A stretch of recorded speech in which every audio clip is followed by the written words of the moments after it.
एक बड़ा सुंदर चरित्र। एक बार माता पार्वती जी ने शिव जी से संसार में सुख और दुख के बारे में स्मरण किया। आवाज बढ़ाओ।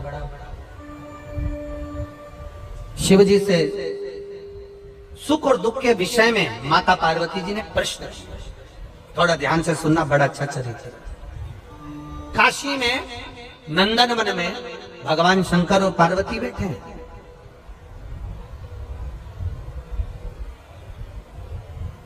और नंदन वन में जब माता पार्वती और शिव जी बैठे थे तो पार्वती जी ने शिव जी से प्रश्न करा कि जीवन में सुख और दुख कितने विचित्र हैं, ये क्यों आते हैं?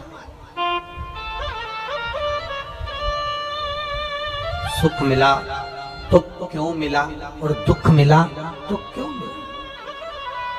ये माता पार्वती जी ने शिव जी से प्रश्न किया। शंकर भगवान ने बड़े भाव से इस सुख दुख के चरित्र का वर्णन किया। शिव जी कहते हैं, सुनो पार्वती, मैं तुम्हें एक चरित्र सुनाता हूं।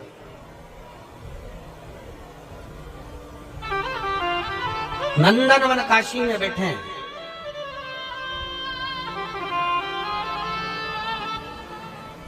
और नंदनवन काशी में बैठकर भगवान शंकर पार्वती जी से मैं तुम्हें एक चरित्र सुनाता हूं। एक सेठ जी, करोड़पति, धनपति, अरबपति, बहुत पैसा, दुनिया का सारा ठाट सेठ जी के पास में था। दुनिया का सारा वैभव सेठ जी के पास में था। करोड़ों का धन सेठ जी के पास में, गाड़ी बंगला सब कुछ सब दिया परमात्मा ने, बहुत दिया। पर सेठ जी कंजूस थे और उन्होंने अपनी जिंदगी में आज तक एक चवन्नी का दान नहीं किया। कभी किसी को एक गिलास पानी नहीं पिलाया। रिश्तेदार भी अगर आ जाएं तो वो पानी ना पिलाए, भोजन ना कराए। और रिश्तेदारों ने आना भी बंद कर दिया, कोई नहीं आता, कभी दान नहीं करा। और उसके यहाँ का नियम था, सेठ जी के 3 बेटे, सेठ जी के तीनों बेटों में से 2 बेटों की शादी हो गई, एक बेटा कुंवारा था, सबसे छोटा वाला। छोटे बेटे की शादी होना थी, सेठ जी ने संबंध देखा और बच्चे का विवाह करा। छोटी बहू घर के अंदर आ गई। छोटी बहू आई तो घर की जो जेठानियां थी, दोनों जेठानियों ने छोटी बहू को अपने कमरे में बिठाया और बिठाकर समझाया, सुनो,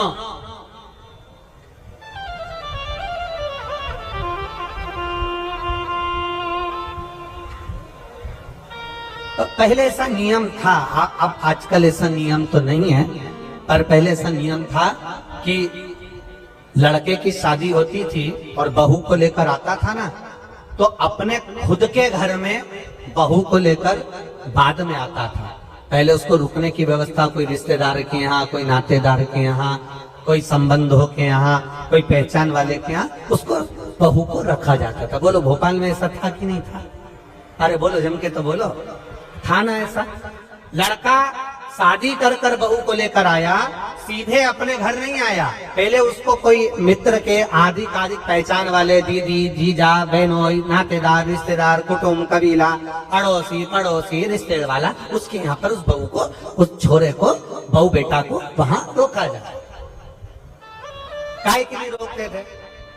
उसको रोकने का कारण क्या था? उसको रोकने का कारण केवल एक था। क्यों रोका जाता था?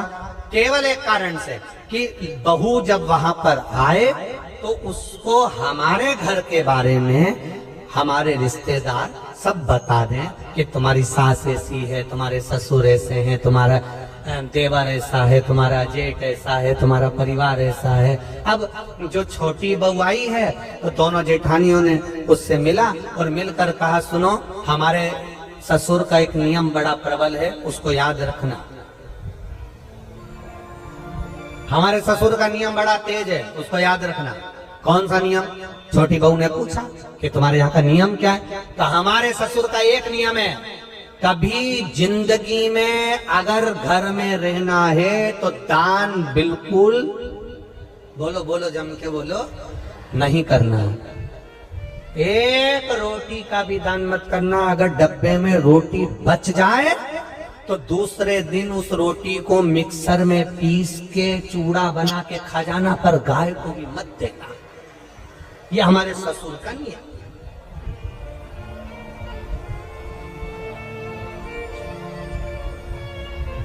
मेरा विश्वास कहता है अपने भोपाल की तो ऐसी बहू नहीं होगी और ना ऐसा कोई रिश्तेदार होगा कि रोटी गाय को भी ना दी जाए, कुत्ते को भी ना दी जाए और पक्षी को भी ना दी जाए।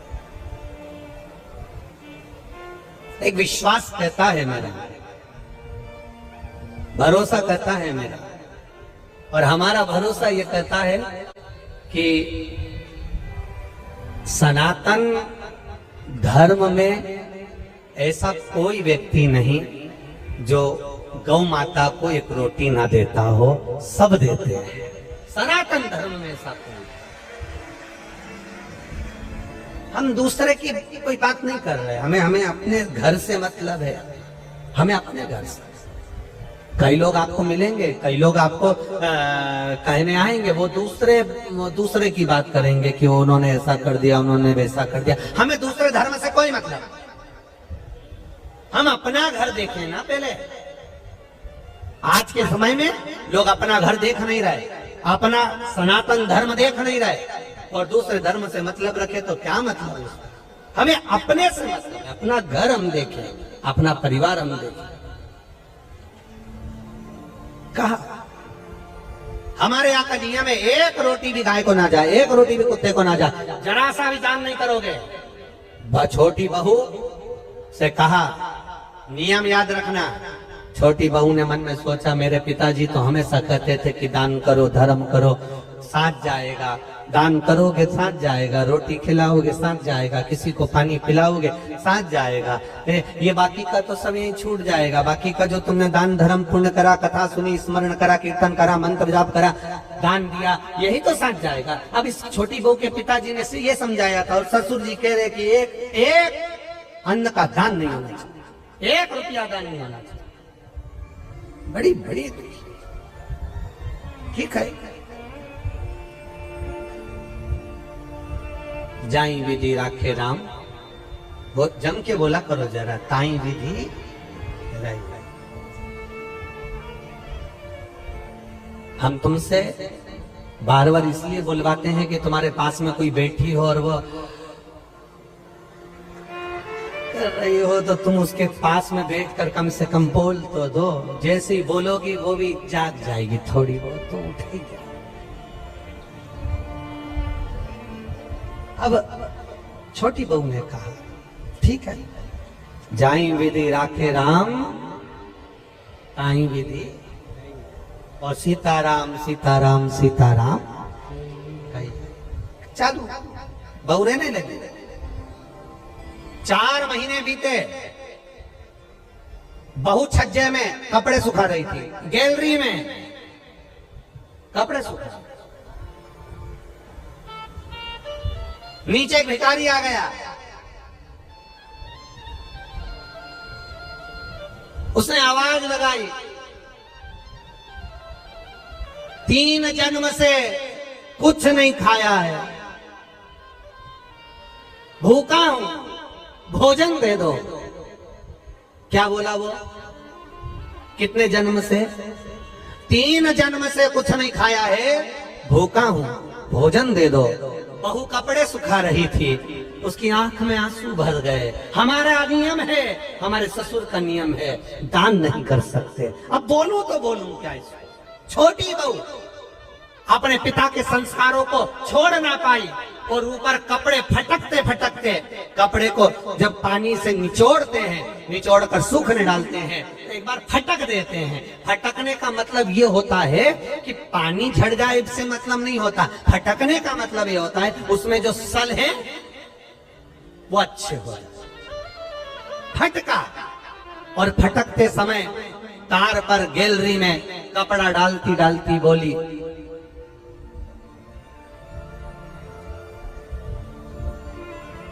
बासी खाना खा रहे हैं, कल हमारा उपास है। क्या बोली? आप भी बोलो, जम के बोलो। बासी खाना खा रहे हैं, कल हमारा उपास है। इतना भिखारी ने सुना और भिखारी चले गए। अब भिखारी तो चले गया, पर नीचे जो कुर्सी डाल के अखबार पढ़ रहा था, कौन? जम के बोलो, ससुर।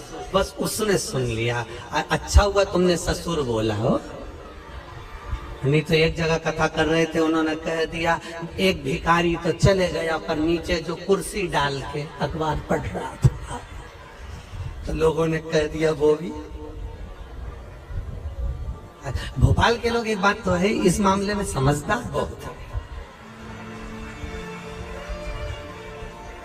जबरदस्ती लोग भोपाली लोगों का, भोपाल के लोगों के कह देते हैं साहब माँ तो इतनी गाली बकते हैं, वहां तो ये साड़ा तेड़ा बोलते हैं, साहब माँ तो बात बात में अपशब्द कह देते हैं। हमने देखा, अरे हमको भी यहाँ पर 3 दिन हो गए, सब अच्छे से ही बोल रहे हैं, सब अच्छे। एक भी ऐसा नहीं मिला जो गड़बड़ बोला, एक भी नहीं। बड़े भाव, वो तो दुनिया के लोग हैं, कहते रहेंगे अपन तो अपना भजन करो। भिखारी चले गया, कुर्सी डालकर अखबार पढ़ रहा था, कौन? ससुर। और अखबार पढ़ते पढ़ते उसके कानों में शब्द गया कि बहू ने कहा बासी खाना खा रहे हैं, कल हमारा उपास है। भिखारी तो गया, ससुर को क्रोध आ गया और ससुर को गुस्सा आया, बताओ कल की आई बहू 4 महीने नहीं हुए, इसको कौन सा बासी खाना खाने को दे दिया और कौन सा इससे उपास करवा दिया? इतना अच्छा खाना मिल रहा है, रोज ताजा खाना खा रही है, अच्छे से रह रही है, इसका पति कमा रहा है और हम उपास करा रहे हैं। ससुर को क्रोध आया, उसने दोनों बहुओं को बुलाया, बड़ी बहुओं को बुलाकर कहा अब इस बहू को मैं अपने घर में नहीं रख सकता क्योंकि इसने मेरी बदनामी कर दी एक भिखारी के सामने, मेरी बदनामी कर दी है भिखारी के सामने।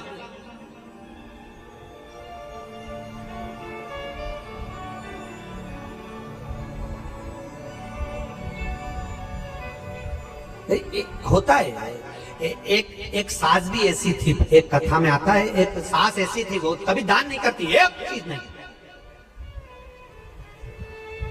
कुछ नहीं दान करे, और पड़ोसी के यहाँ बैठी थी और उसकी बहू बड़ी धर्मात्मा थी, वो पड़ोसन के यहाँ बैठी थी। भिखारी आया, भिक्षा मांगते मांगते इसके घर गया, बहू से कहा भिक्षाम देही, बहू ने तुरंत उठाकर एक कटोरी आटा भरकर उसको दे दिया। अब ये भिक्षा मांगते मांगते पड़ोसन क्या गया, ये भी वहीं होटले पे बैठी थी सास में, इतने में तुरंत सास ने वहां पर आवाज लगाया भिक्षुक ने, माता भिक्षाम देही, तो पड़ोसन ने भी उसको भगा दिया। तो इसने जो यहाँ बैठी थी पड़ोसन, इसने पूछा क्यों वो 3रे नंबर के घर पर गए थे क्या? हाँ। कुछ दिया क्या? हाँ। क्या दिया? 1 कटोरी आटा। इसने इतने में भिखारी का हाथ पकड़कर बोरिया लेकर अपने घर गए और बहू को बुलाया, बहू, ए बहू। बहू आई, क्या है मां? तूने भिखारी को 1 कटोरी आटा दिया? हाँ। किससे पूछ के दिया? किसी से नहीं, अपना घर है, दान करना चाहिए। इतने में सास को गुस्सा आया और भिखारी से कहा, भिक्षुक से कहा तुमने मेरे घर से आटा लिया? हाँ, वापिस दो।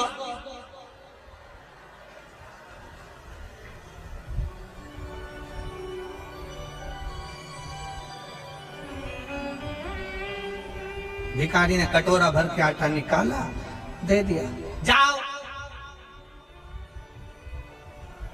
इस घर में मेरी चलती है, मैं बोलूंगी तो बहू आटा देगी और मैं बोलूंगी तो नहीं देगी, जाओ। मैं जब तुमसे बोलूंगी तुम आओ, तुम आना, फिर मैं आटा। अब भिखारी ने फिर बोला माता भिक्षाम देही, सास ने कहा कटोरी भर के आटा दो। बाहर खड़े भिखारी ने सास से पूछा तुम ऐसा क्यों करी? सास ने कहा आज से ही नई नवेली बहू की घर में चलने लगेगी तो मेरी कभी नहीं चलेगी, इसलिए मेरी चलना चाहिए, इसलिए मैंने ऐसा मेरी चलना चाहिए। अब ससुर जी बैठे थे, ससुर ने बहुओं को बुलाया, इसने तुम्हारी इज्जत खराब कर दी, ये कह रही है कि बासी खाना खा रहे हैं और कल हमारा उपवास है। बताओ कौन सा बासी खाना खिलाया इसको? कल की आई हमें बदनाम कर रही है।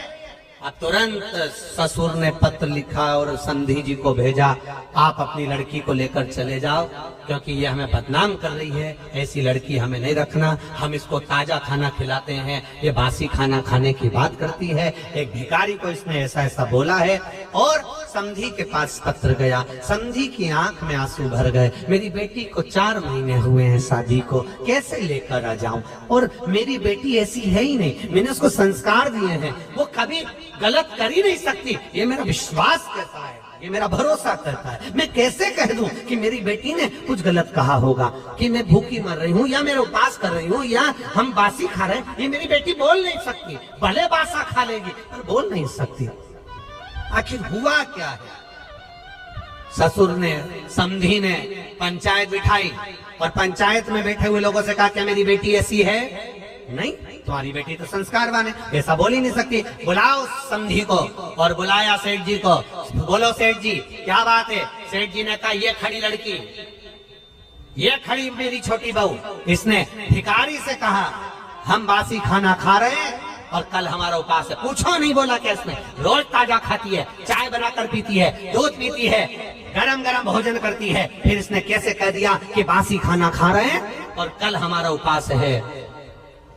इतने में पंचायत ने बेटी से पूछा, बेटी बता कि बासी खाना खा रहे हैं, कल हमारा उपवास है, तूने भिखारी से ऐसा क्यों कह दिया?